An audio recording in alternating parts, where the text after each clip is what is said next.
Everyone, and welcome to FAIR's free monthly webinar series. My name is Christy Grimm, National Programs Manager at FAIR, and your moderator for today's presentation.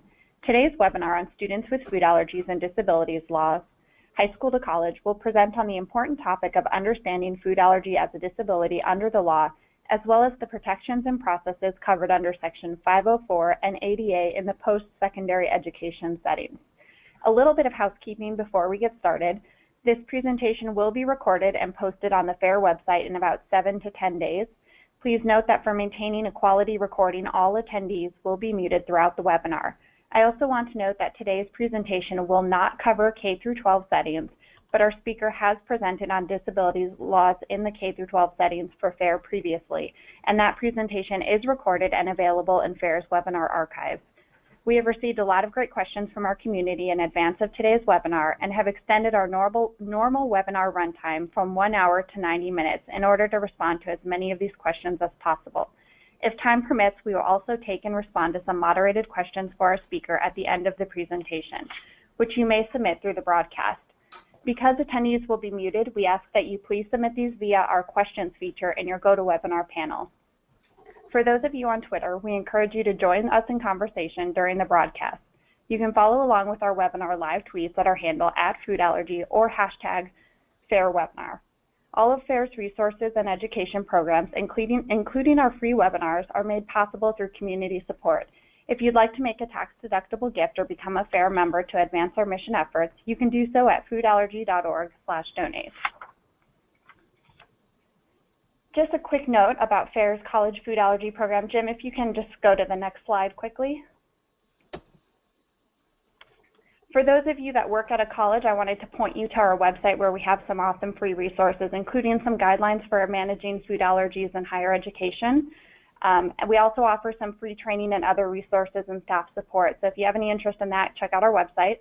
And then we also have some resources for students. So there are some student guides for students that are about to enter college or students already in college, and some student groups that you can access on our website as well. If you have any questions, feel free to shoot us an email at collegeprogram@foodallergy.org. At this time, I'm excited to introduce today's presenter. Jim Long is an attorney living in Denver and formerly a senior attorney with the Office for Civil Rights, U.S. Department of Education, in the Denver Enforcement Office. Long served as a Judge Advocate General Corps officer in the Army for 23 years. He followed his military career serving a number of years as litigation counsel at the U.S. Department of Energy's Rock Flats Environmental Technology site before moving to OCR. He served in OCR from 2003 to 2014. Jim is the principal at Educational Rights Consulting, providing civil rights consulting services to parents, school districts, colleges, and universities. He is a member of the Board of Directors for the National Association of ADA Coordinators and teaches at their annual fall and spring conferences. I'm very excited to have Jim here to present to you today, and at this time I will turn the webinar over to him. Christy, thank you very much. I first want to thank FAIR for inviting me to be here. They're a wonderful organization. They have done so much, particularly in the last few years, to move the issue of students with food allergies and food sensitivities forward, particularly in the school settings, and demonstrate very clearly what a small group of very dedicated people can do and accomplish. I also want to give a hello to my head colleagues who might be on the webinar today. It's good to be with you. I'm sure a lot of what you hear will be review, but I hope to give it a little bit of a different slant than you're used to hearing, although you should hear echoes of Paul Grossman in a lot of what we talk about. Good afternoon to those of you in the eastern 2 time zones, and good morning to those of you in the west. I hope I hope some of you are having cooler weather than most of us are having, but it's been a wonderful summer here in the Rockies, albeit a little hot. So let's move on because there's a lot to cover. We're going to talk about some statutes today that provide protections for students with disabilities. And in the context of food allergies, we're talking about students whose allergies are severe enough to be considered disabilities. Normally, we don't think of allergies as being disabling conditions, but with some changes to the law in 2008, depending on the severity of the allergy or food sensitivity, a food allergy or any other allergy for that matter can become a disability, and we'll talk about how we figured that out as we move on. But first, the relevant statutes that we're dealing with. First is Section 504 of the Rehabilitation Act of 1973. This was the first statute to provide protections for persons with disabilities. It applies in a number of settings, but particularly in our conversation to K through 12 education as well as post-secondary education. Title II of the Americans with Disabilities Act of 1990, as amended by the Americans with Disabilities Amendment Act of 2008. It applies to public entities. Title III of the Americans with Disabilities Act of 1990, again as amended, which applies to places of public accommodation. We'll talk about how that relates to schools. And applicable state laws. Often, individual states provide protections for persons with disabilities in addition to those provided by federal law. I won't talk about those specifically because there's 50 states. The laws differ from state to state, and I don't have time to cover all of those. But I'll give you an example of how a state law can provide additional protections, not in the allergy context, but in the service animal context, for example. Under the Americans with Disabilities Act, someone is entitled to take their service animal with them pretty much anywhere they go as a matter of statutory right. In some states, protection is also provided for someone who has a service animal in training. A service animal in training is not covered by the protections of the Americans with Disabilities Act, but it may be by state law. Additionally, some states have passed statutes requiring schools to take certain precautions with respect to food allergies and other allergies that students may have, and these are protections in addition to those provided by the statutes I've listed on the slides. In 2008, Congress passed the American... Sorry, Jim, can I just insert? We had one question that really pertained to this slide. Okay. How should students cite ADA if they're having problems with the school's disability office? Okay, they can simply refer to the Americans with Disabilities Act or the ADA or Section 504. Section 504 is the shorthand for referring to Section 504 of the Rehabilitation Act of 1973. And as we'll talk in a minute in terms of the applicability of these statutes, Section 504 is going to apply to any school receiving federal financial assistance from the Department of Education. That is nearly all of the post-secondary institutions in the country, save for about the number that you could count on one or two hands. So referring to the protections of the ADA and Section 504 would be a clear way to communicate with a school about needs of a student who believes they have a disability or maybe having problems with the way the school is treating their disability. Does that sort of answer the question for you? Yes, thank you. Okay. In 2008, Congress, now think about the political atmosphere in Washington in 2008, and yet you had Congress in a nearly unanimous vote passing the Amendments Act to the Americans with Disabilities Act. And it provided some important changes in how we look at the concept of who is a person with a disability. It expands the number of individuals who are going to be covered by the ADA, and Congress wants schools and courts to focus on whether the entities covered have complied with their obligations, and doing so without extensive analysis in determining if an impairment is a disability. What Congress found was that courts and schools in particular, and to a certain extent employers, were spending all of their time arguing about, does this person have a disability? No, let's find ways of excluding them from the category of persons with disabilities. And the argument was focused in the wrong place as far as Congress was concerned. Congress wants to focus less on arguing about whether a person has a disability, on more on serving the people who may have disabilities. Right, Section 504 applies to all schools receiving federal financial assistance from the U.S. Department of Education. That's pretty much any post-secondary institution in the country because most of them accept federal student loans or federally guaranteed student loans, and so they're considered as receiving federal financial assistance. Title II applies to all public entities, including any public colleges and universities, state universities, state colleges, community colleges, city colleges. All of those are going to be covered under Title II of the Americans with Disabilities Act. Section 504 and Title II are worded in pretty much the same way, but the regulations implementing them are somewhat different.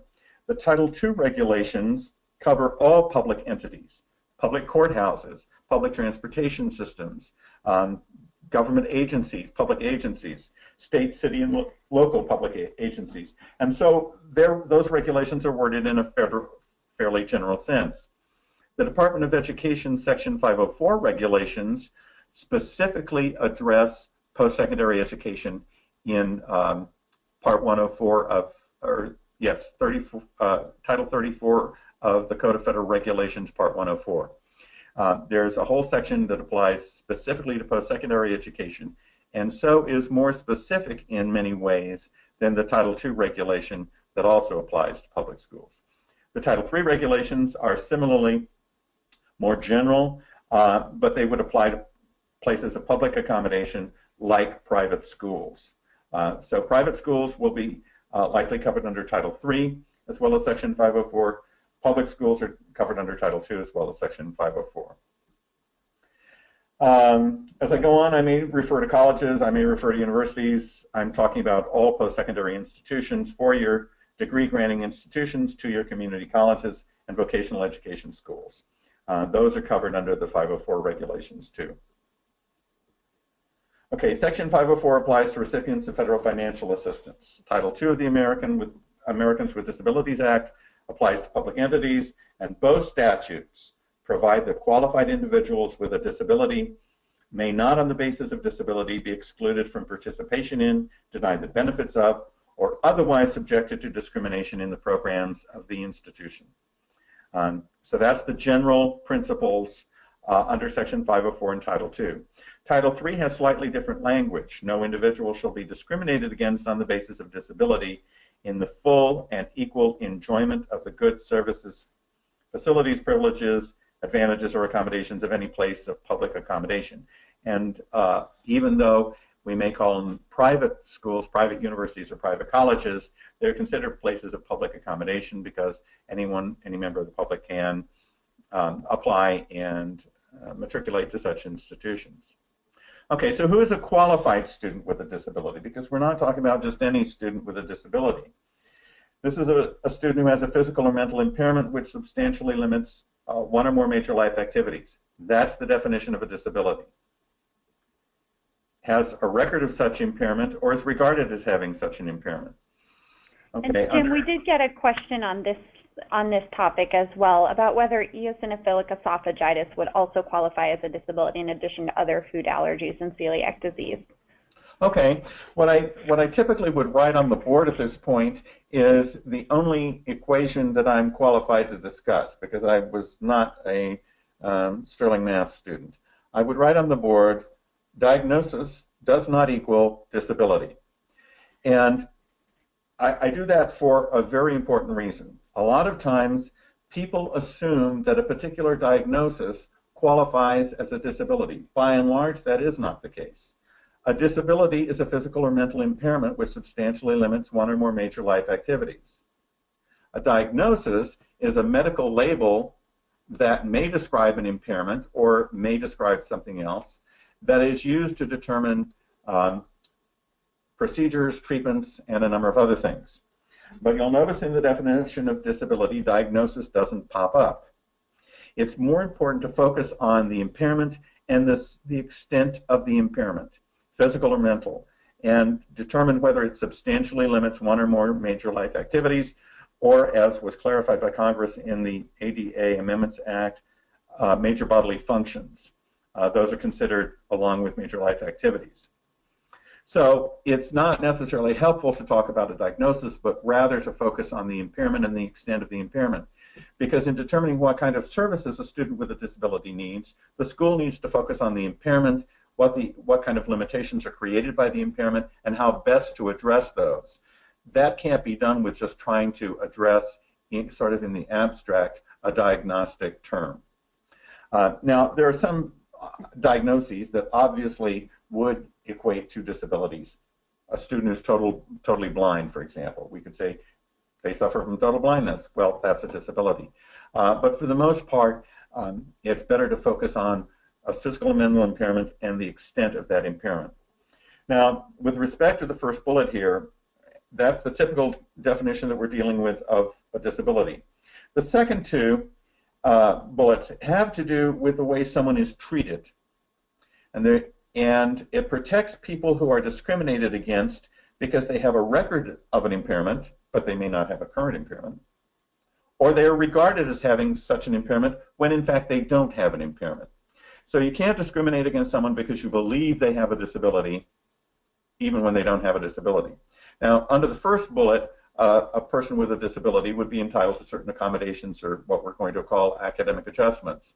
Someone who is regarded as having such an impairment can't be discriminated against, but they're not entitled to accommodations because, by definition, they don't actually have an impairment. Okay, and to be qualified, the student must be able to meet the academic and technical requirements of the institution. Now, in a typical presentation, one of the things I talk about here is the ability of the student to comport their behavior to the student code of conduct. That's an important element of being a qualified student with a disability. Often students, there are a number of cases that discuss students who had trouble one way or another not comporting their behavior with the student code of conduct at a particular school. They were not entitled to certain protections because they couldn't demonstrate that they were qualified because they couldn't comport their behavior with the student code of conduct. So it's important to meet the academic and the technical requirements, which include the student code of conduct. And there may be other technical requirements at a particular school. One of the things that has been provided to illuminate Congress's intent with respect to the ADA Amendments Act is Interpretive Guidance. And it focuses, again, on who is someone with a disability. First of all, the determination of disability must be made without regard to what are called mitigating measures. That is, medication, assistive devices, learned behaviors, things like that that mitigate the effects of what might otherwise be a disability. So we don't look at a condition when the person is taking medication, for example, that ameliorates the effects of the disability. We look at the disability without the medication, without the assistive device, without the wheelchair, without taking other kinds of medication or engaging in learned behaviors that tend to mitigate the effects of the condition or the impairment. Impairments that are episodic or in remission can be disabilities. We look at the disability when it would be active or actively affecting the person. And this is particularly important when we talk about allergies. Before 2008, school districts and colleges could well be comfortable saying, oh, you have an allergy. I'm sorry, I don't care how serious it is. It isn't going to be a disability as far as we're concerned because it's not in effect all the time. It's just episodic. While Congress made it quite clear that that doesn't matter, we look at the condition or the impairment when it's active, not when it's in remission or when it's not active. So we look at the allergic condition of a student when they're having an allergic reaction, when the allergy is actually affecting them. Are they in anaphylaxis or are they experiencing mild itching around the mouth? It makes a difference in determining the severity of the impairment. And the impairment must not substantially limit more than one major life activity. Sometimes schools have a tendency of wanting to have learning capabilities affected by anything that a student wanted to have considered a disability. But the Congress made it clear that we only look at, there need not be more than one disability, and it doesn't have to be related to learning. Jim, could you talk a little bit about what would be considered a major life activity? I'm going to do that. Let's go back. Major life activities: learning, speaking, talking, or learning, speaking, hearing, communicating, walking, lifting, all those kinds of things that we do on a daily basis.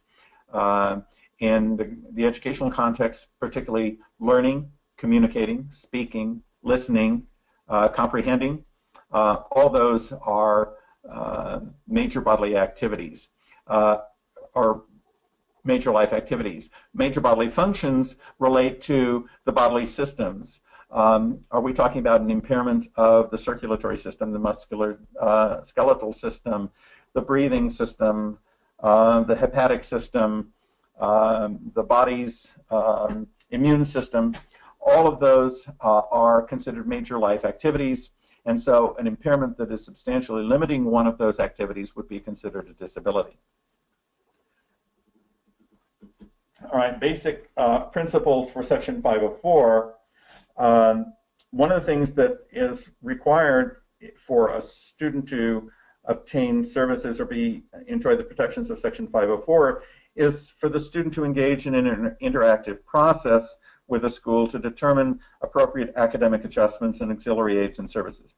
That's the language from the Section 504 regulation: academic adjustments, auxiliary aids, and services. And so we try to fit what the student needs into that concept of generally academic adjustments, often referred to as accommodations. But accommodations is not a word that appears in the regulation, so I just wanted to use the language from the reg to familiarize everyone with it. Academic adjustments and auxiliary aids and services must be provided in a timely manner, though. And I'm going to talk about this process of engaging in an interactive interchange with the school. Oops, let's go back one. If a college student wants an academic adjustment or auxiliary aid, the student has the responsibility to notify the college of his or her disability and the need for an academic adjustment or auxiliary aid or service. I'm going to talk in a minute about the contrast between K-12 education and colleges and universities education, but the important key to understand here is the college student is responsible for approaching the Disability Services Office to get academic adjustments or auxiliary aids and services. That means that the student doesn't approach the chef or the dietary services or the housing office to obtain the accommodations. The Disability Services Office is generally the single point of contact for ensuring that students with disabilities get the accommodations they need. And if that requires them to communicate with classroom professors, with the residence life department, with the nutrition services, or anyone else on the campus, that's their responsibility. But they are generally the single point of contact for working out accommodations for students who have disabilities. I know a lot of parents want to approach someone else on the campus to work this out, but in the long run, it risks denying students certain protections provided they comply with the interactive process. Now, the information about this at a particular school is going to be found on the school's website. Where their Disability Services Office is, I refer to it generically as the Disability Services Office. Some schools may call it the Student Success Office, Student Services Office. It may go under a number of names, but it's fairly easy to find on any school's website, and how to reach that office and how to approach them for ensuring that a student gets the accommodations he or she needs. And Jim, we had a couple of questions about this interactive process here. One of them was, if a doctor recommends certain accommodations, does the school have to give those specific accommodations? No. What the doctor is providing, hopefully, is useful information about the nature of the impairment, the extent of the impairment, and what kind of accommodations would be needed to address the impairment in the college context. But the school is responsible for determining which among many, or which kinds or what extent of accommodations will be provided to the student.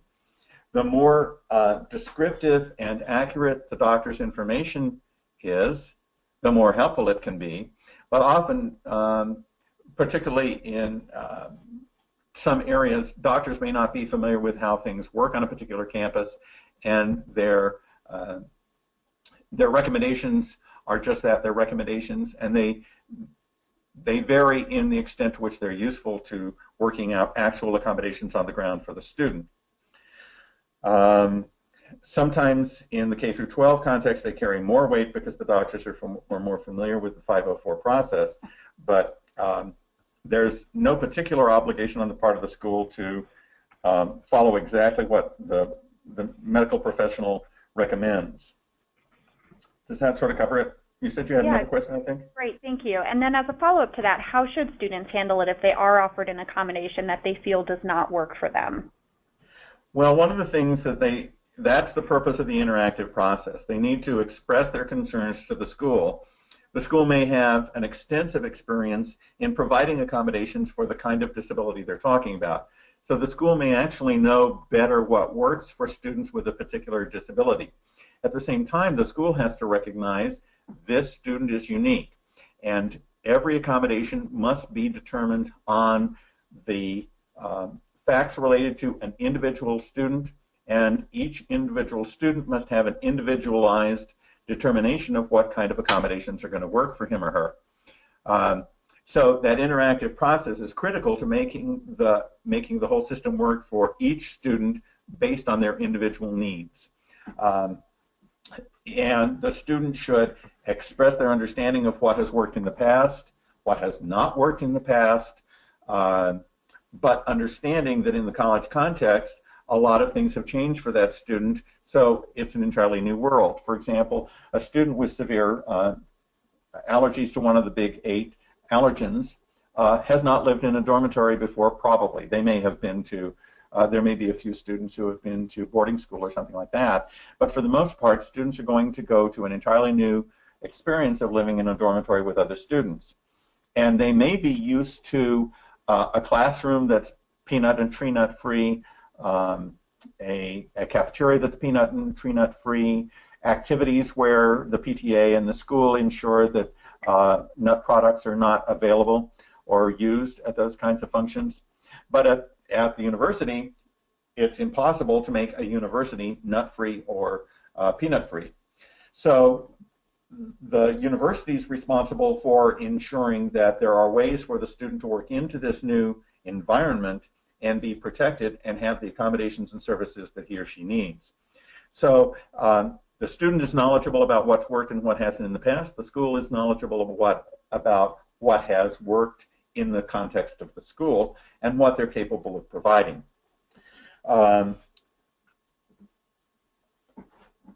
Now, in colleges, a student who wants, I mentioned the student is responsible for notifying the college of his or her disability and the need for accommodations. The college does not have an affirmative obligation to identify, evaluate, or develop a plan for students. There aren't 504 plans in colleges. This comes as a big surprise to parents sometimes. But there's no requirement to develop a 504 plan or provide a free appropriate public education, or what we call FAPE in K through 12 education. There are no IEPs or 504 plans in colleges, as I've said. Occasionally, a 504 plan may provide useful information to a college about what kind of accommodations have been provided in high school for a student and what has worked for a student, but the college is not obligated to follow that plan. The college is obligated to provide an equal opportunity to the student through the provision of auxiliary aids and services and academic adjustments, or what we call accommodations. Okay, a qualified student, I've talked about what a qualified student is, and since we're not dealing primarily with emotional or other kinds of mental health disabilities, I'm not going to focus on that anymore. In the admission process, a college may not deny admission on the basis of disability to qualified students. And in fact, the Office for Civil Rights has directed schools that they may not ask about disabilities in the admission process. They may, however, offer students the opportunity after they've been accepted to coordinate in a timely fashion with the Disability Services Office to ensure that when they arrive on campus, the accommodations they need are already in place. it's very frustrating to students who arrive on campus for freshman orientation to then begin the process of working with the Disability Services Office at the same time they're trying to be oriented to the school, do all the freshman week activities, figure out what's going on at the school, and at the same time be contending with providing the information that the Disability Services Office needs. So it's really useful for schools to provide that opportunity early in the summer, and I often encourage schools to have an orientation for freshmen early in the summer for students with disabilities or students who potentially have disabilities. Now, understand that students with disabilities have no obligation to disclose their disability before admission or after admission unless they want accommodations. They need not disclose, and the school has no obligation to seek them out and identify them. One of the things that I encourage schools to do is offer students in the initial mailings about housing the opportunity to exchange information with the students about their, or to seek a roommate, for example, or a placement with a roommate who has similar allergies or understands allergies or is willing to room with someone who has allergies and therefore has restrictions on what kind of food can be brought into the dorm room. Those kinds of things can best be worked out in advance, not during the melee that occurs in freshman orientation week and the weeks immediately following that. Academic adjustments. Colleges must make modifications to requirements necessary to ensure that requirements don't discriminate. That is, colleges are obligated to ensure each student has an equal opportunity to enjoy the benefits and programs of the school, regardless of their disability.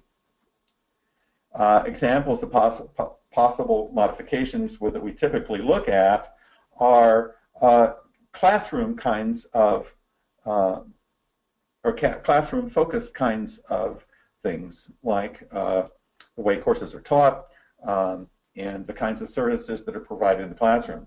But modifications to housing and meal programs have been clearly delineated as part of the kinds of accommodations schools are expected to provide.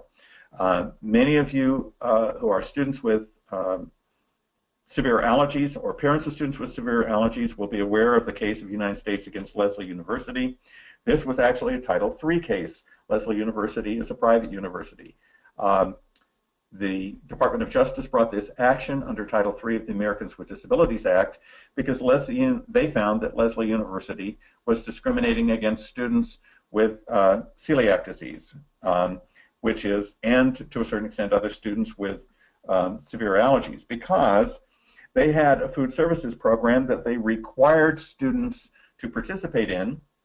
They wouldn't provide accommodations to exempt freshman students from the meal program, and so that they were requiring students with conditions that made them unable to eat some of the food being served in the food service program to pay for the program.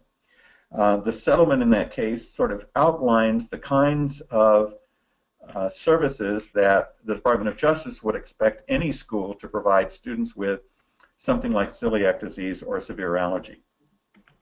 Alternative meal programs, exemptions to school meal policies, being able to have safe and secure meals on the same level as other students. If food is available 24/7 to all students, it must be available 24/7. Safe food and allergen-free foods must be available to students with severe allergies 24/7. They must have the same ease of access to the food and must be able to enjoy the food and the university experience on an equal footing with students who do not have disabilities. What is not required? Jim, we did have a couple of questions that actually apply to this slide as well. First one, when does the ADA or Section 504 apply to student needs? As an example, is it only when you're dealing with the mandatory meal plans or mandatory on-campus housing? No, it applies to all of the programs of the university. It may be providing nut-free or safe foods at athletic events, for example, in the kiosks that serve food at athletic events. Even if it's not a mandatory food program, if it has a food program that's available to students who do not have disabilities, it must be available in an equal way to students who do have disabilities. And so the food service program needs to have ways of providing safe food or food that's safe to eat for students with allergies, whatever their allergies may be, or their food sensitivities, if it's determined that their allergy is severe enough to be considered a disability. Now, a word about that and about documentation. Well, I think I'm going to cover documentation a little bit later, so I'll raise it then. Okay. You had another question? Yes. So can the school charge more than a student would have paid without an accommodation if they are given one, as an example for housing? And does it matter if the school does not consider the accommodation a medical necessity? The example given here was a student who was offered the chance to get a single room due to a food allergy, but was being charged the single room price, which she couldn't afford, rather than the price she would have paid if she shared a double with another student. Okay, I have to tell you that there's some controversy about this because I don't think there's any clear guidance from any courts. But the understanding for the Office for Civil Rights is that if a student, because of their disability, must have a room by themselves, let's call it a room by themselves, because we get confused when we talk about double and single rooms. If the student must, the school cannot provide an appropriate accommodation other than a room for this student by him or herself, then the student should not be charged more than any other student is charged for a shared room.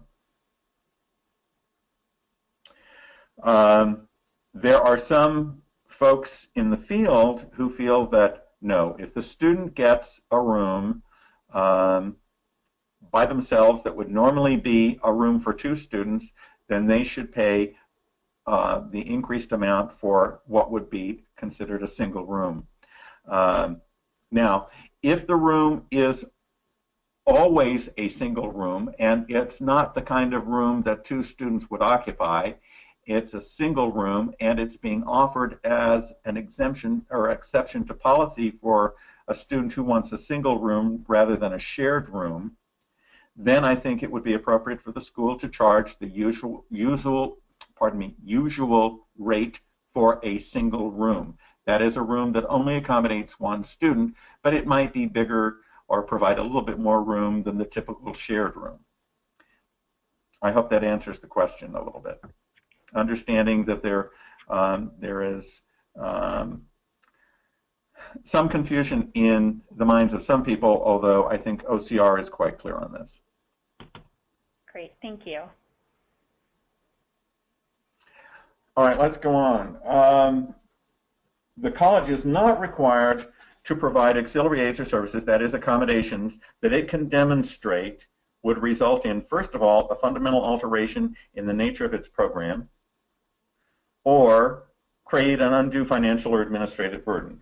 Well, let's get rid of the second bullet first. It's pretty clear from the court decisions that schools are generally not going to be able to demonstrate that an accommodation would be an undue financial or administrative burden, because the courts are going to look at the entire financial resources of the institution to determine what kind of financial burden the requested accommodation would be. And I don't know of a single case that determined that the requested accommodation would be a undue financial burden for the school. So that's really not much of a starter for the schools to argue. A little bit more problematic is what constitutes a fundamental alteration in the nature of its program. The leading case in this area is a case in which students asked to be exempted from the requirement to take a foreign language course at Boston University because, they said, their disability made it impossible for them to pass a foreign language course. The university argued that they couldn't provide that accommodation because it would be a fundamental alteration to the nature of their liberal arts program. And the court said, well, how did you determine that? And the college responded, or the university responded, well, we just know that. And the court said, that's not going to work for us.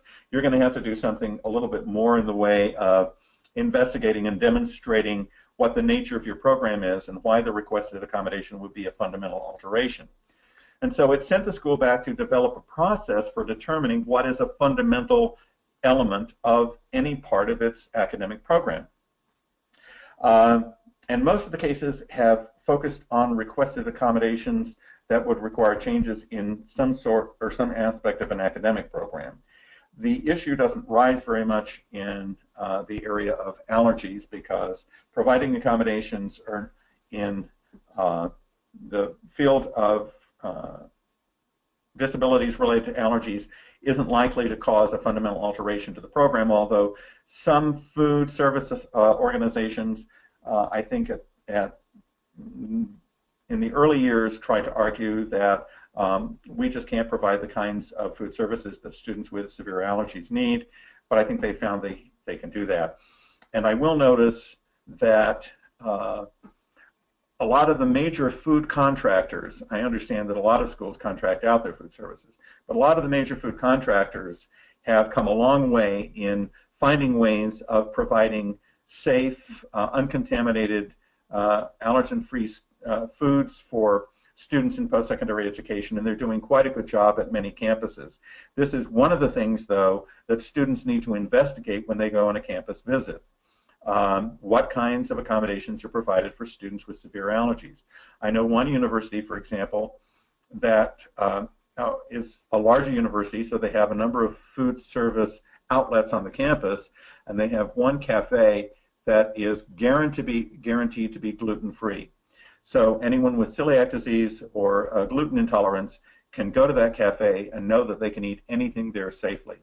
And that's the kind of thing that we want to see more and more schools doing. And it's one of the things that I applaud FAIR for in trying to educate schools about what their obligations are as well as what the possibilities are. The differences between the two settings. All right, I'm going to talk about the contrast between K through 12 and post-secondary education for a minute, just for those of you who may be parents who are parents of students transitioning or are students transitioning from high school to college. School districts are responsible for identifying students with disabilities. Colleges are not. School districts have to conduct an evaluation of a student who, because of disability, needs or is believed to need special education or related aids and services. Related aids and services, again, would be accommodations prior to an initial placement. And in any subsequent significant change of placement. Colleges, students can be required to supply the documentation demonstrating their current disability. It's not the college's responsibility to evaluate the student, provide assessments, or to provide evaluations of asserted disabilities. School districts are responsible for providing a free, appropriate public education for students with disabilities. Colleges must simply make their academic programs available on an equal basis for all students with disabilities and make sure that they're not discriminated against due to the absence of auxiliary aids or services or accommodations.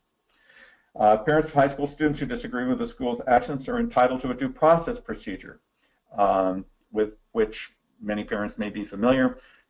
And at the college level, students who disagree with accommodations provided by the school or who feel like they're being discriminated against by the school may file a grievance.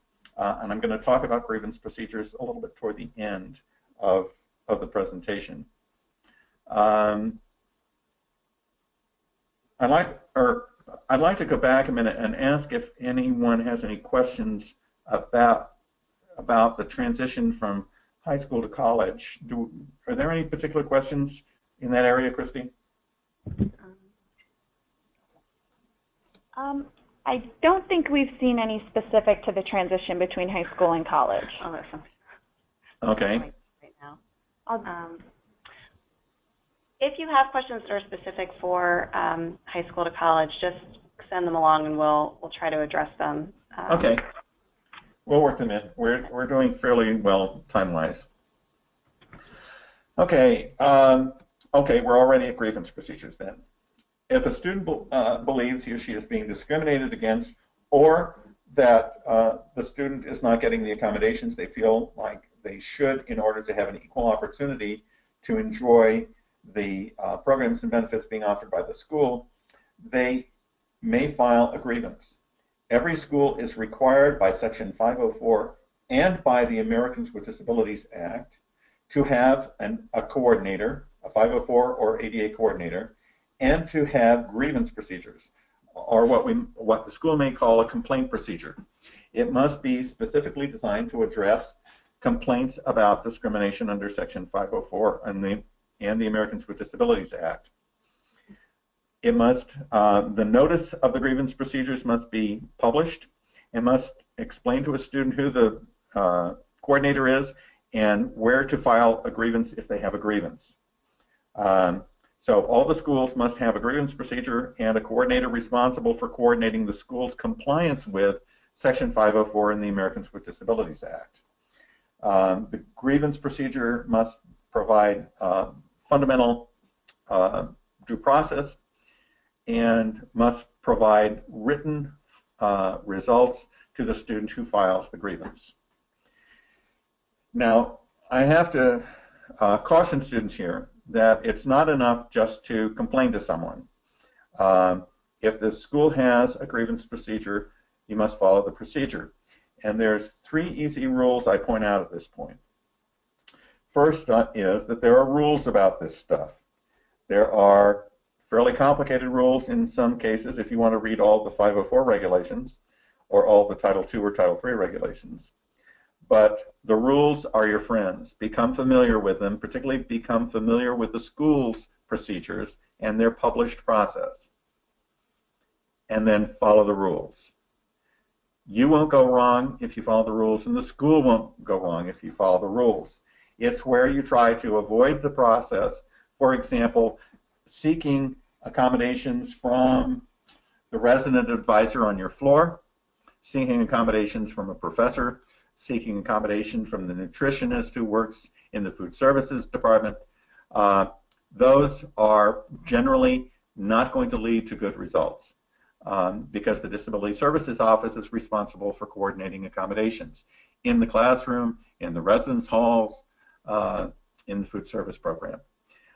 So if you have questions, work with the Disability Services Office. If you have a complaint, file a grievance. They are obligated to investigate and come up with findings. If you're dissatisfied with the outcome of that process, you can always contact your regional Office for Civil Rights office. You can go to www.ed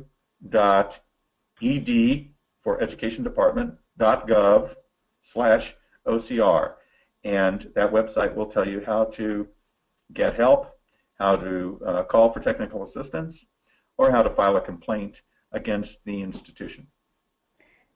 Jim, really quickly, going back to your question about transitioning from high school to college, we are getting a few people who are asking if it is beneficial to have a 504 plan in place before they leave high school.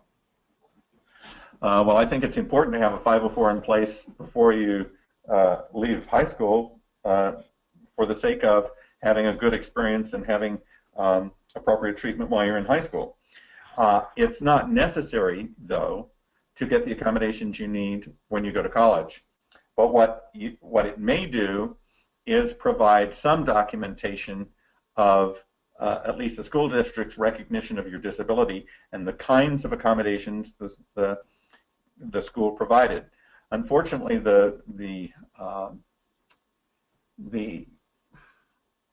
physical context of a post-secondary institution is probably going to be very different from what the context is in high school, and the accommodations provided may not be very readily transferable to the needs of a student who's in college.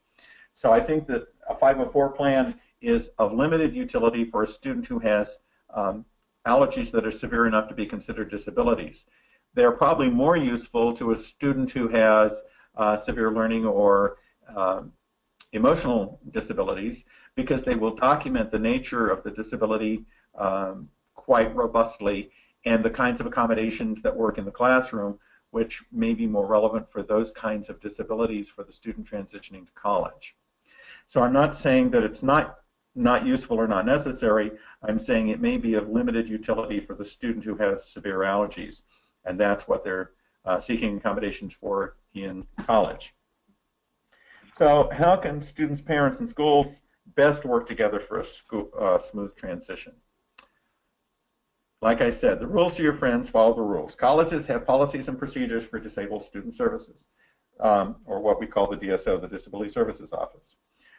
And it's important for a student considering a school to look at those on the website, become familiar with them. What is the school's process?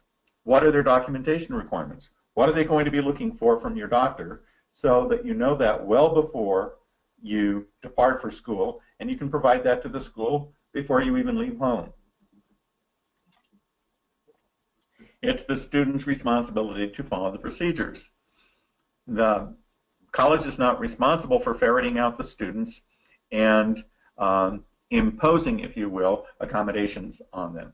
The student needs to seek this. And it's part of the interactive process that the Office for Civil Rights expects the school to engage in with the student, and expects the student to engage in. If the student seeks, for example, there are several cases where students have sought accommodations. The accommodations were not working out, the student was dissatisfied with them, but then did nothing, and then complained to OCR because the accommodations weren't useful. OCR found that the student did not engage in an interactive process with the school, and therefore found that the school had not discriminated against the student. It's easier to do it right the first time by following the procedures published by the school or the policies followed by the school. Communicate and work cooperatively. Everybody's out for the same goal, and that is to have students have successful, rewarding college experiences. The DSO people are absolutely dedicated to that end, and they're there to work with you and work for you if you're a student. Put requests in writing. Try to keep everything documented so that everybody can agree on what happened and who said what, who did what, who asked for what, who promised what. Provide a copy of documentation of disability and the need for academic adjustments to the school as soon as it's possible to. If it's possible to do it over the summer, do it over the summer. And provide documentation that's going to be useful. If you don't know what kind of documentation the school will expect or anticipate, call them and ask them. Find out what their practice is and what they've found useful in the past. If they are used to dealing with students with severe allergies, they may have limited documentation requirements that can save a lot of time and effort. They may just need a narrative statement from a physician, not necessarily copies of allergy tests or other kinds of testing. The purpose of the documentation is to establish a disability and nothing more. The college or university can make reasonable requirements of the documentation, but they can't be excessive or unreasonable. For example, if you're requesting accommodations to accommodate a food allergy, and the school is asking what kind of medications you're taking for all of your medical conditions, that's overreaching and probably would be found to be discriminatory by the Office for Civil Rights. But my experience is most schools are not going to be overreaching like that, and they're only going to ask for the information they need. It's prescriptive to help the college work with the student to identify appropriate accommodations. So suggested accommodations from a health care professional are quite useful if the health care professional knows the student, knows what their condition is, and knows what kind of accommodations will work for their particular impairment. And it's important that the documentation demonstrate the relationship between the disability and the need for accommodations. For example, if the documentation shows that the student has severe allergy to shellfish, and the suggested accommodation is an emotional support animal of a rabbit in the dormitory, the school is going to have a hard time seeing the relationship between the disability and the need for that particular accommodation. So if a student feels like they need an emotional support animal, which is a kind of accommodation that can be provided in a limited way in the dormitory, then the documentation needs to support that. and the accommodations need to be appropriate to the kind of accommodation that's being claimed. And Jim, about documentation, how often does that need to be updated, or how recent should it be to be considered current? Usually colleges have clear guidance for what they're looking for. Some kinds of accommodations, the Office for Civil Rights and Department of Justice have tried to make clear to schools for some kinds of conditions that are not going to change over the lifetime of the student, the 4 years that they're going to be in college. They may not need to be updated at all. They should be of probably recent vintage. Some schools would require things to be, at least at the outset for freshmen, to be as recent as 6 months. But a high school evaluation done 3 years ago might not be for some kinds of impairments. So it kind of look first to the school's documentation requirements, because they should spell it out. They shouldn't be unreasonable. It's probably not reasonable for a school to insist that a student document that he's allergic to peanuts every year for 4 years. That kind of condition is probably not going to change very much over 4 years, although it may change over 10 or 15 years or a lifetime. It may get better, it may get worse, but for the most part, the schools are quite clear on what the recency requirements are for the documentation they call for. But it must be reasonable.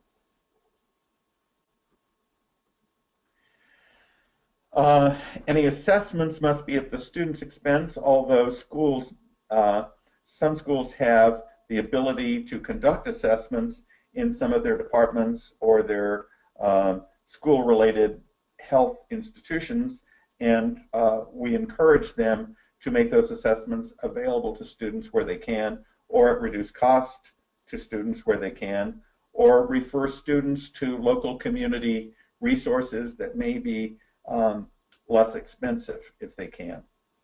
But the assessment should clearly identify the disability or the impairment, the functional limitations, and the need for academic adjustments or accommodations.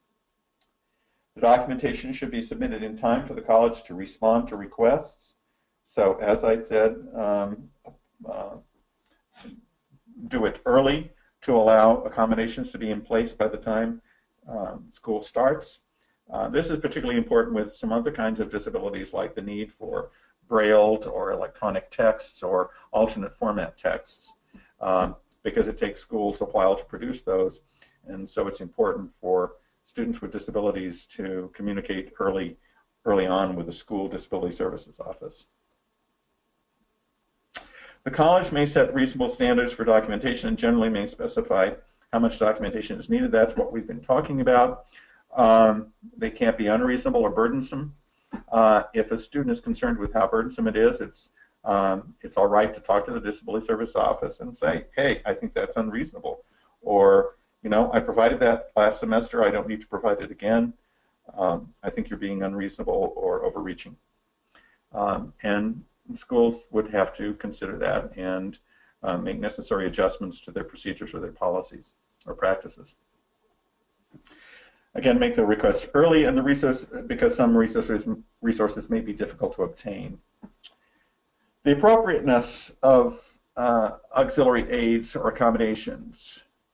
The college is not required to ensure that students have the most sophisticated auxiliary aids and modifications available.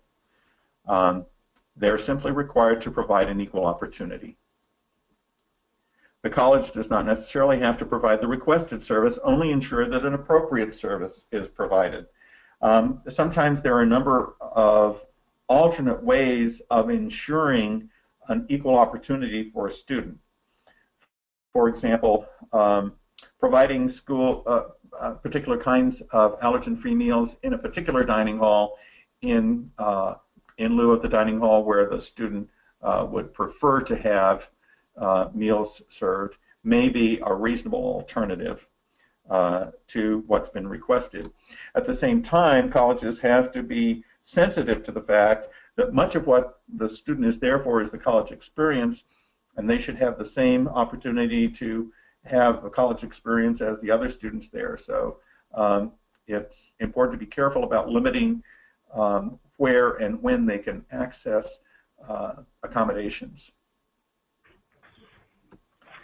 Aids provided must meet the needs of a student with a disability as well as the needs of students without disabilities. This is the basic equal opportunity principle, but it's important to understand that ease of access, timing of access must be the same kind of ease of access to services that non-disabled students are able to enjoy. Is there a question there? We actually have quite a few that deal with reasonableness and appropriate accommodations. So right off the bat, if the Disability Services Office has offered a student what they deem is an appropriate and safe accommodation, but the student does not like the accommodation, what is the proper course of action for the school? For the school? Yes. The school can, well, both the school and the student should engage in an interactive process and try to work out what is the point of disagreement and what can we do about it. Can the school give on something? Can the student try out what's being offered to see if it'll work? That's probably the first step, and the school should encourage the student to try it. Let's see if it works. Now, I understand that if we're talking about the area of severe food allergies, a student is not going to want to risk his or her health, and the parents aren't going to want them to, and the parents is not going to want the school to try to impose unsafe conditions on their student. So it needs to be very sensitively handled, and colleges need to understand that parents of students with life-threatening allergies are terrified about their student going away to school. And the Disability Services Office need to be sensitive to that and sensitive to the possible outcomes of not providing safe accommodations for students with life-threatening allergies. So I think that the first step is to engage seriously in some conversations, maybe incorporate an expert into those accommodations. Talk to an allergy expert. The school may have someone on their staff or someone that they can reach to talk to about, is this reasonable? Is what we're offering reasonable? Is what the student asking for reasonable? How can we work this out? In my experience, there's probably ways of working it out, and the college is better off not trying to impose accommodations that the student is concerned will not work, because what you don't want is a student going hungry, a student paying for a meal program they can't use because that's going to irritate the Department of Justice. You don't want students eating food from sources they can't rely on because they are afraid of the school's food services. So I think that the school, if they're sensitive, can work with the student and work things out. Great, thank you. And then from the student perspective, how do they figure out what reasonable accommodations are and whether schools offered accommodations meet the school's legal requirements? Well, you're really asking two questions. One is, how does a student deal with accommodations that are being offered other than what they asked for? And how do they know if the school is complying with the law and yet not providing what they want? I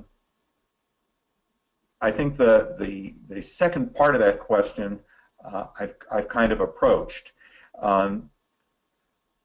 Complying with the law means providing an equal opportunity.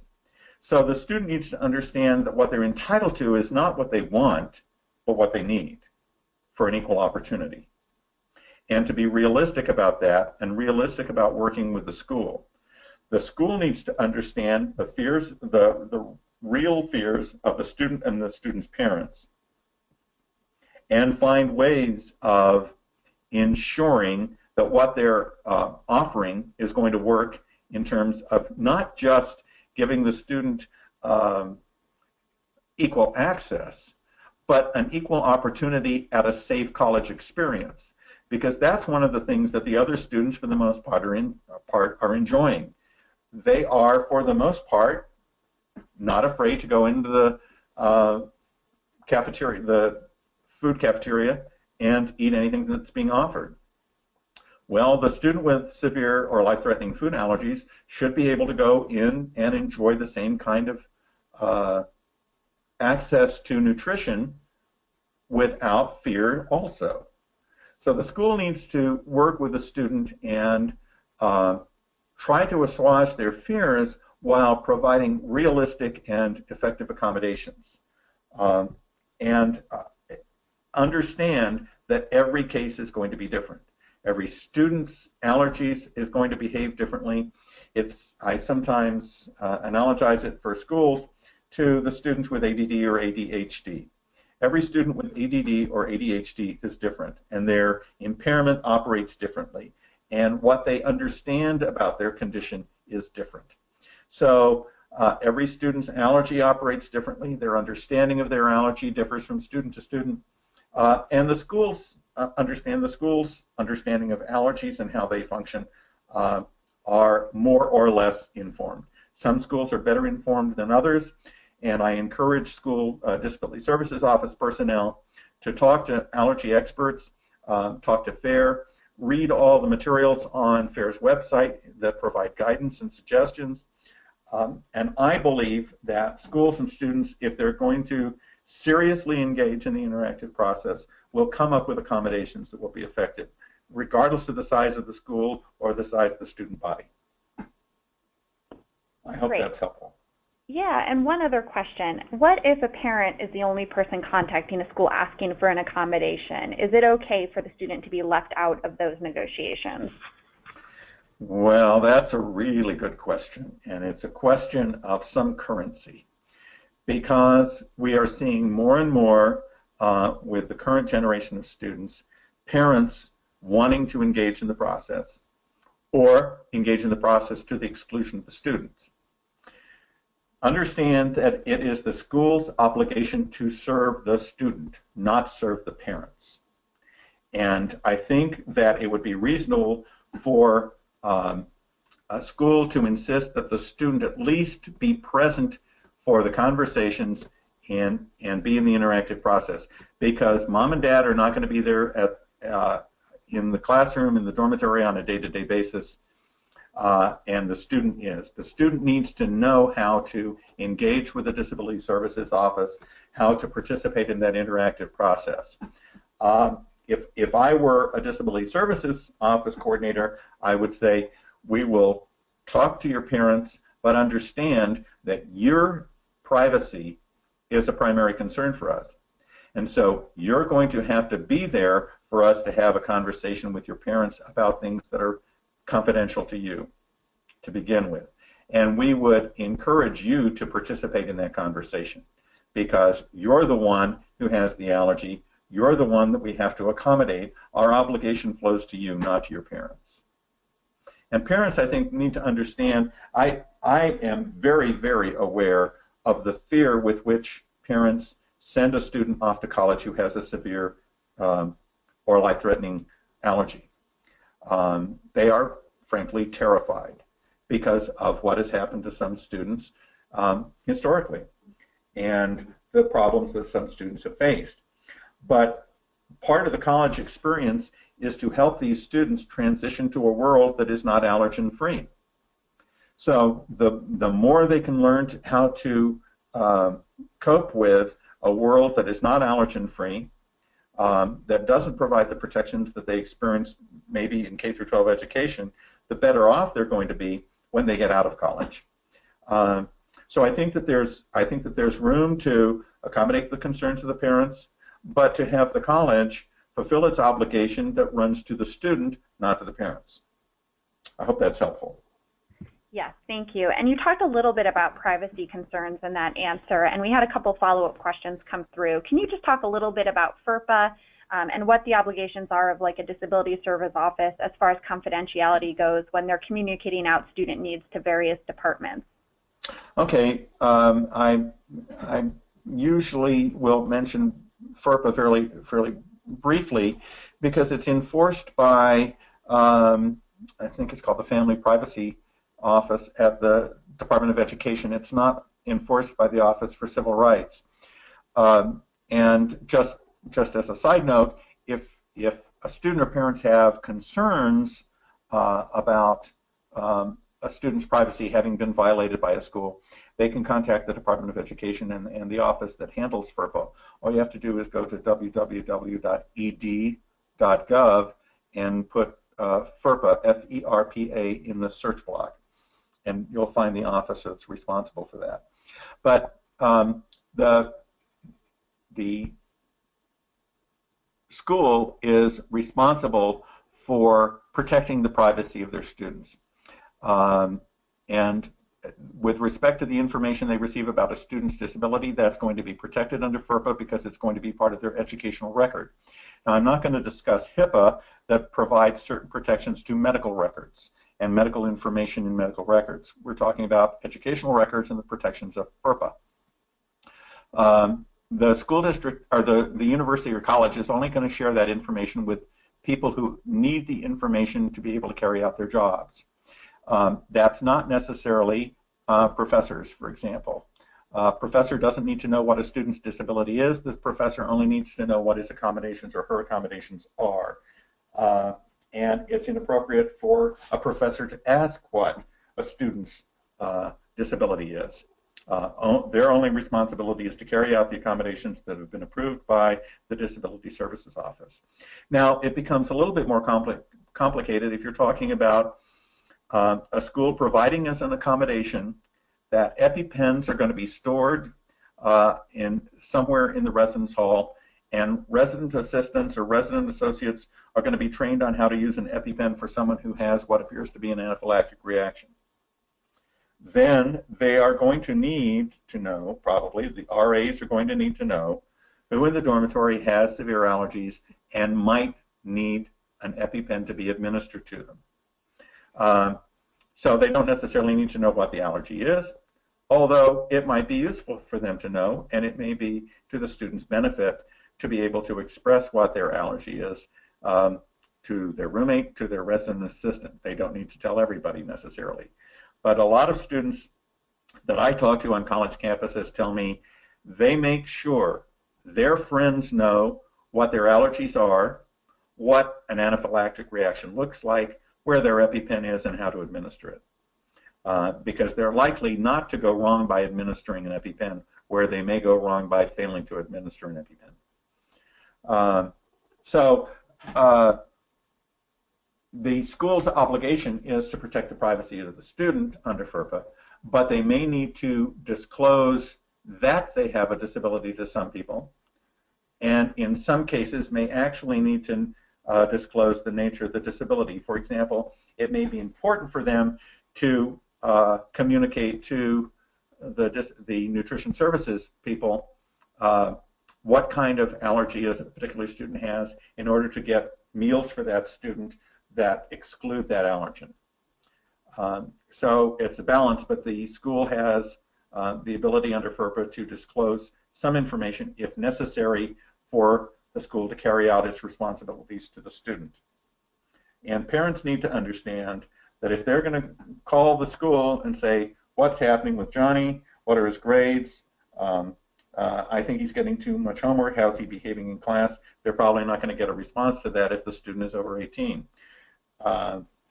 The school is likely to respond, we will be happy to have a conversation with you with Johnny in the room or Susie in the room if they're willing to have you have us disclose that information to you. But they're going to be very sensitive to disclosing information about the student to the parent, absent either the permission or the presence of the student.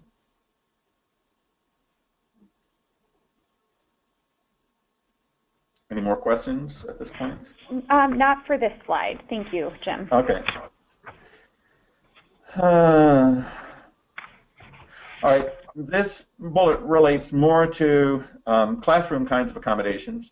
Understand, though, that the basic principle is the college is required to provide a level playing field, not equal success for all students. Equal opportunity, yes. Equal success, no. Reasonable accommodations may well require an exception to a long existing written or consistently followed rule. This kind of shows up when schools say, well, we can't possibly done that. We've never done that. Well, it may be now time for you to start doing that, depending on what the needs of a particular student are. So arguing that a rule is long-lasting, written or consistently followed is not generally a good argument for refusing to provide an accommodation that's otherwise acknowledged to be necessary. The college must afford an equal opportunity to obtain the same result, that is, that equal opportunity, and gain the same benefit or reach the same level of achievement. But it doesn't guarantee the same result or the same achievement. Now, reasonable accommodation is a term that's thrown around a lot, but I think often misunderstood. And Jim, we do have a couple of questions specifically to this.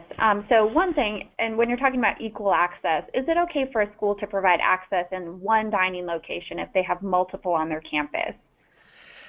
It probably depends on the size of the campus. If it's a small campus, probably providing the safe food or allergen-free accommodations at one facility may be sufficient. Or at one food station at a very small school that only has one dining facility.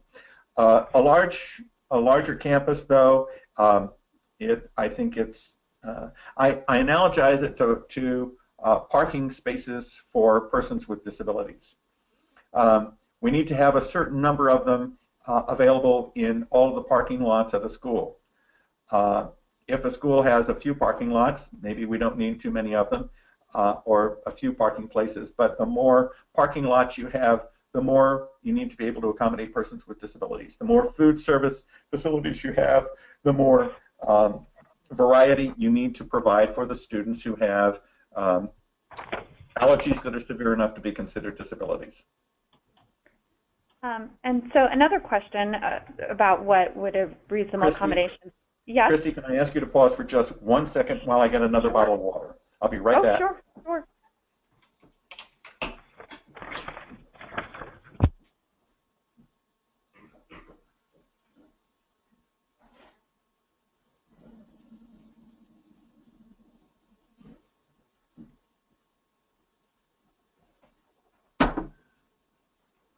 Okay, I'm back. Great, thank you. So is seeking an accommodation for staff at a university to be trained and required to administer a student's epinephrine something that would be covered under the Americans with Disabilities Act and considered a reasonable accommodation? I think that's a good question, and it's something that I raise all the time. I think that, first of all, I think it's a reasonable accommodation. The question is, who's going to be trained, and where are we going to store EpiPens? For example, I think it's reasonable. Or let me use a word other than reasonable. I think it makes sense, depending on the nature of a student's allergy and their reaction history, to have and store EpiPens in a residence hall, for example, and have people there trained to use them. It may be important to have people in the athletic department similarly trained and to have available EpiPens if the student is an athlete and is going to be traveling away from the school. And particularly where the team is going to be on a bus or on a train or on a plane and stopping for food somewhere. And the people in the athletic department need to be trained to know where can we can't just necessarily stop at McDonald's and be able to assume that there's going to be food available that the student with severe allergies can eat there. I think that it depends very much on the student, what they're engaging in the school. For example, are they in a culinary program that's going to have allergens available in the kitchens where the student's going to be working and cooking as part of the academic program? If so, how are we going to manage that? And are we going to need to have EpiPens and people trained to use them in the culinary department? Are we going to have EpiPens? It seems to me that knowing that people can have reactions who have never historically had reactions, maybe it's going to be sensible to have EpiPens and people trained to use them in the dining hall. but understand there are people with all kinds of allergies, not just food allergies. For example, I'm allergic to wasp venom. Now, I don't know that we can have the groundskeepers at a school all trained to use EpiPens and have them available, but at one time in my life, I might have liked that. There are students who are severely allergic to latex and would have a severe reaction if exposed to latex. So are we going to provide nylon or nitrile gloves in the chemistry department or in the chemistry labs? And is someone there going to be trained to have on how to use an EpiPen and have them available? I think all of this needs to be worked out on a student-by-student basis or school-by-school basis, and it may be very different and may look very different from school to school, depending on what the experience of the school is, what kinds of students they have, what kind of allergies they're dealing with. But I think all of these are questions that need to be vetted in that interactive process. But that's a really good question. Great, thank you. And what obligation does the school have when you're talking about a student living in a fraternity or sorority that doesn't use the university's food service? Does the university have an obligation to make sure that that student's food needs are being accommodated? This raises a really interesting legal principle, and it's the principle of significant assistance. I would say it depends on the extent to which the school provides significant assistance to the fraternity or the sorority. For example, does the university own the housing that the fraternity or sorority is using? Is it on the university's property? I know of one large state university I've dealt with a couple of times where all of the fraternities and sororities are not licensed by, recognized, or in any way supported by the school. They are off the campus. They are on their own. In those kinds of situations, the school, I think, has made a great effort to ensure that it is not responsible for what happens in those fraternity and sorority houses.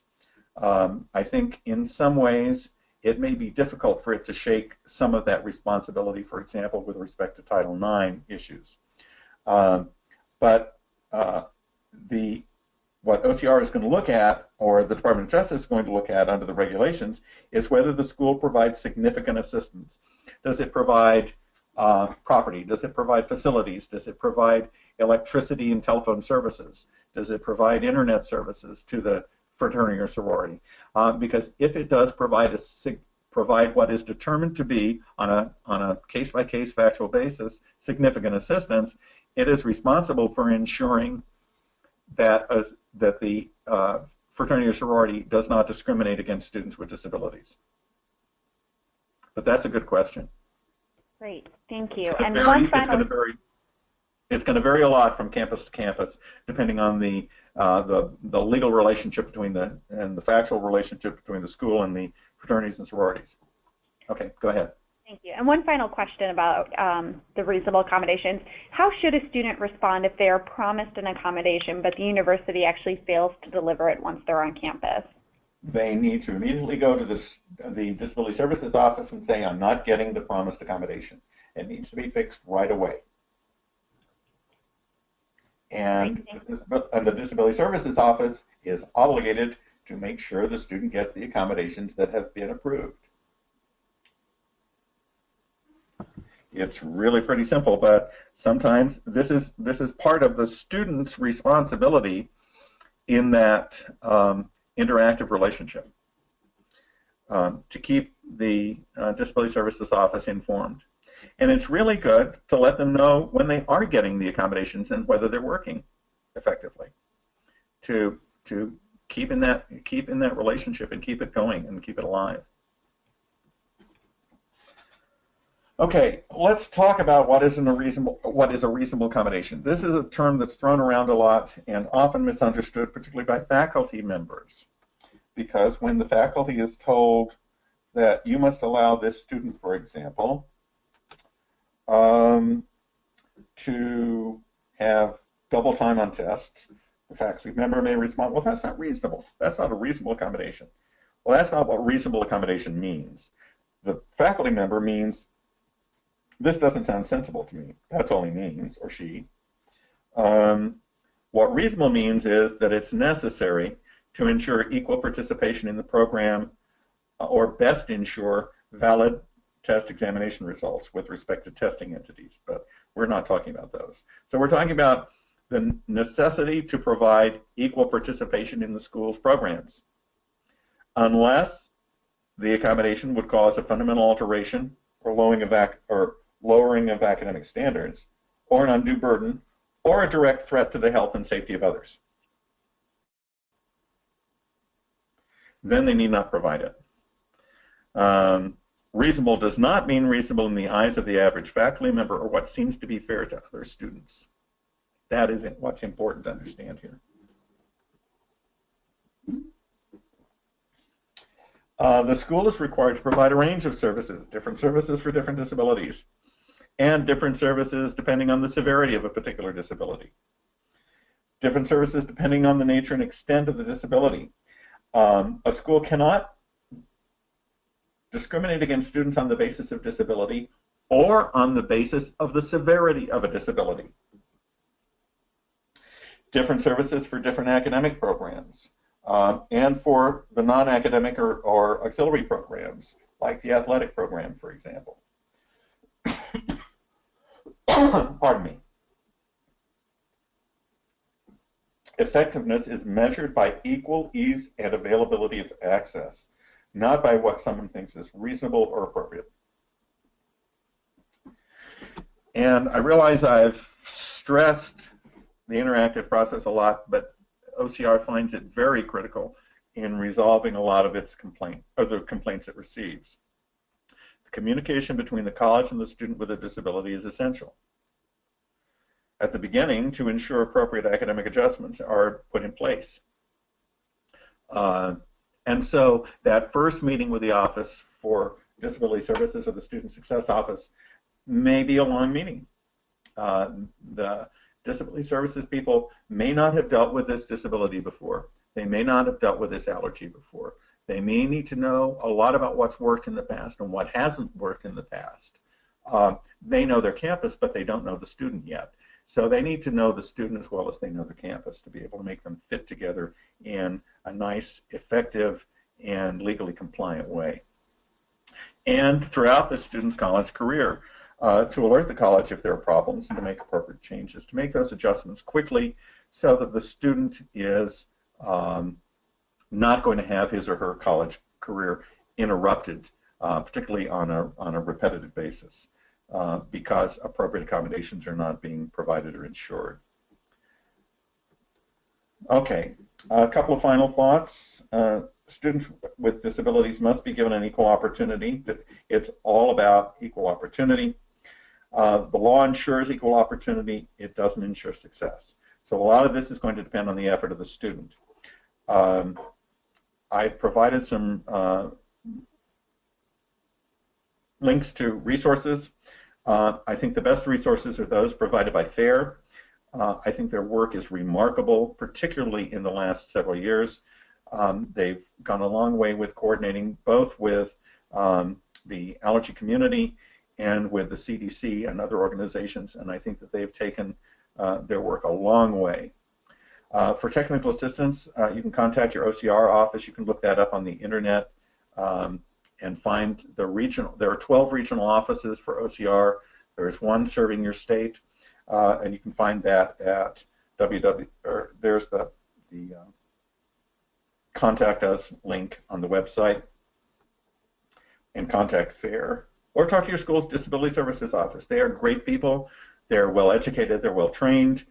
They are absolutely committed to providing an equal opportunity for their students with disabilities. Understand that most of them are understaffed and overworked, but they are really dedicated people, and they will do what's best for your student. Anything else, Christy? Great. I think we are actually all out of time for questions. We did get quite a few questions that came in the last minute about specific accommodation situations. So if you have a question that didn't get answered or you want some more follow-up, please do email us at collegeprogram@foodallergy.org, and we will do our best to either direct you to the proper resources or answer those questions. I'd like to once again thank Jim for joining us today and for sharing his expertise on a topic that is of significant importance to schools, families, and to FAIR in our mission efforts to improve the quality of life and the health of individuals with food allergies. In case you missed any portion of the presentation, today's webinar will be recorded and available as a resource on FAIR's website in the coming days. After this webinar and in your post-webinar follow-up email from FAIR, a short survey link will be included for you to share feedback and to provide comments on webinar topics you'd like to see in the future. If you could, please take a minute to complete this and help us continue to deliver meaningful information to you. Next month's webinar is part of FAIR's Back to School Safely campaign, made possible with support from Enjoy Life Foods, Skeeter Nut Free, and Vermont Nut Free Chocolate, and will address how one school district is navigating the process of providing safe educational environments for students with food allergies by encouraging open communication and dialogue among the entire school district. School administrators will share approaches they have tried in their schools and discuss how to consider potentially conflicting needs of students with food allergies and those with other health impairments. Administrators will also provide advice for parents on how to work collaboratively with schools to protect their children. Priority registration for FAIR members will open Friday, July 29th, with general registration opening Tuesday, August 2nd. This will conclude today's webinar. Thank you for joining us, and we hope to see you again next month.